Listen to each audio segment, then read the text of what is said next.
with the club declaring that Zak Butters will be fit to face the Hawks come Friday night. So the source of concern, clearly the damaged ribs that saw him subbed out in the elimination final. He was limited at training, but we take Port on their word that he is going to be there. Yeah, Zak trained well today. Obviously he was in a pink hat, so didn't train fully, but when he was out there, he was moving well, and I think he's given himself every chance to play. Obviously got a couple more days to sort of see how he pulls up and whatnot, but hoping to have him out there. Will you have to go through contact training, or do you think if he says he's ready to go sort of thing? I think he'll probably do a little bit of contact training just to make sure, but I think he's been all cleared of some structural damage and whatnot. Notion that he might be a bit soft or doesn't play through things, how does that sit with him? Butts is probably one of the most competitive people I've ever met. If he can play any sport and he's fit enough to play, he'll be out there. And that's where Port has landed when they updated their injury list tonight. He is available for the Friday night semi-final, Port and Hawthorn. Now, you got hit in the ribs recently. Could you, and I know you were in pain, could you imagine playing a game of football 5 days after you took your rib injury? No. Not with the amount of pain at any level of contact. Yeah, the pain's enormous. And go out there and play for keeps in a semi-final. So it's brave to be able to do it, isn't it? So he'll play. They'll jab him up. He'll go out there and he'll give his best, which he always does. But it's a pretty good effort by players to go back out there when they've got rib injuries. Yep. So this is what training looked like today. This was a session that was open only ever so briefly to cameras, and Butters was careful not to do anything while we were all in attendance. So Willem Drew told the story there and put it on the pink cap, so you know. He doesn't have to. No contact here during the week. No contacts during the week. He doesn't have to have any contact during the week. No. He's fit. He's fit. He's got the running power. He doesn't need to get knocked. So it's going to be a big selection story, though, isn't it? Yes, it is. I liked Kingy's framing of it in the lead up to Carlton as you can be fit to play, but can you be fit to perform? And so that becomes the question now. Fit to survive 4 quarters. Yep. It's a rugged game, footy. Yep. They are in sort of every man must serve territory, though, aren't they? Yeah, yes, they are, but they can't go in with too many like that, like Carlton did. You know, I mean, you got to learn your lesson from other teams. I don't know how many other injuries they've got. If it's only Zak Butters and he is the vice-captain, he is the spirit animal of that football club, you do make allowances because you probably want an 80% Zak rather than a 90% 24th ranked player. But they'll make the right decision. If he's not ready to go, they don't play him.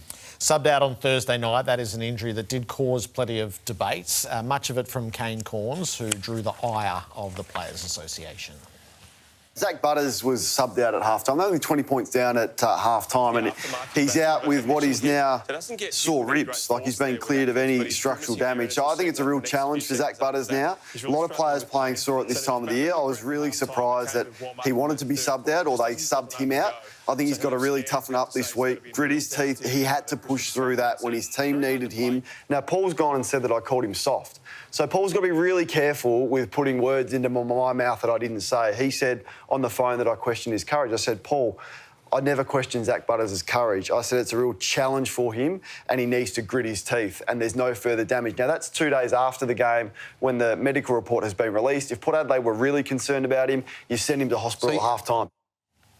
Paul Marsh has been pretty active in the last little bit since coming to the job, so you spoke to him yesterday. Yes, I did, and he was quite...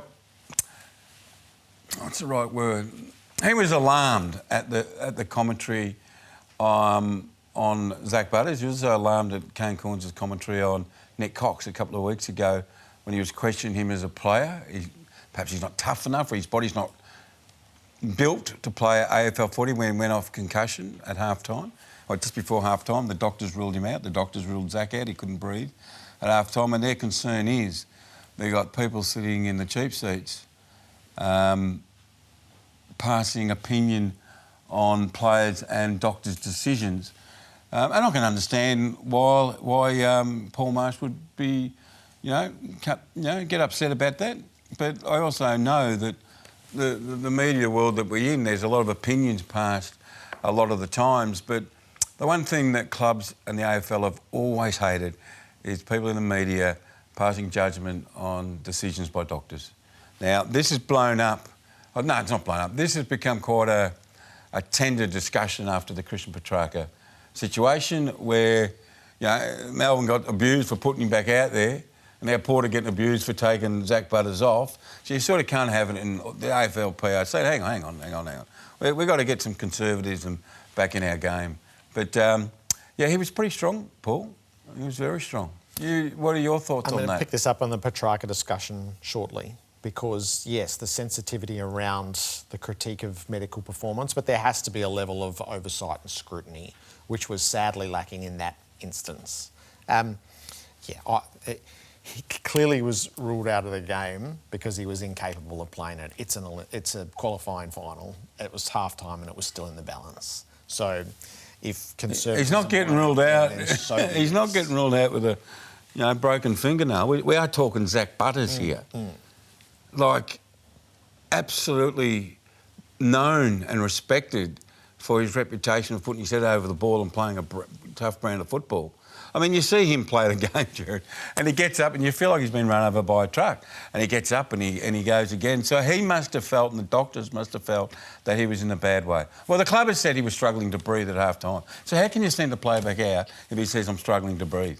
He can't go back out. Jared, King's birthday will haunt the demons. Yeah, so that's real. This has been crying out for some oversight and some scrutiny beyond what the AFL did in the immediate aftermath. And there are vested interests from both the AFL and Melbourne in clearing their own decision-making. They were both the active parties on the day. And Paul Marsh has come back into the job, and the stories around this we've spoken about repeatedly for 3 months. The stories around this are worthy of a deeper inspection.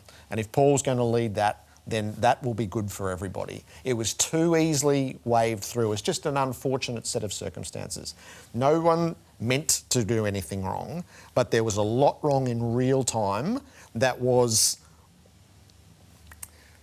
rationalised, might be the best word I can think of. And then there were problems in the aftermath around ferrying him away from the ground and the like. It is worthy of deeper inspection. You can't have a guy who nearly dies and we all move on. Yeah, and people have wanted to gloss over that. In the whole of the Petracca story, they've lost sight of the fact of the gravity of the incident. Number 5, Jared. No, this is to you. Adam Simpson has so much more to give to footy. That's real. We heard him last night. I think Adam Simpson, he'll end up maybe coaching or putting his hand up to coach somewhere. But in the meantime, the footy world needs his intel to teach us all about the game and what's going on in coaches' boxes. This game evolves so quickly, and the coaches don't tell us much. So we need coaches to be in our media areas to tell us. Jared, dress-ups are embarrassing. No, I'm going overreaction here. It's a little bit... I know there are some who would rather Carlton's next appearance be in the stocks where people would throw rotten tomatoes at them. No. They gave their all throughout the season and it ended bitterly disappointingly for them and for their supporter group. Now, I think this is all a little bit silly, but that's okay. If they want that to be their day to decompress, I reckon at the end of that long journey, they have earned the right to decompress. And it doesn't make light of what just happened.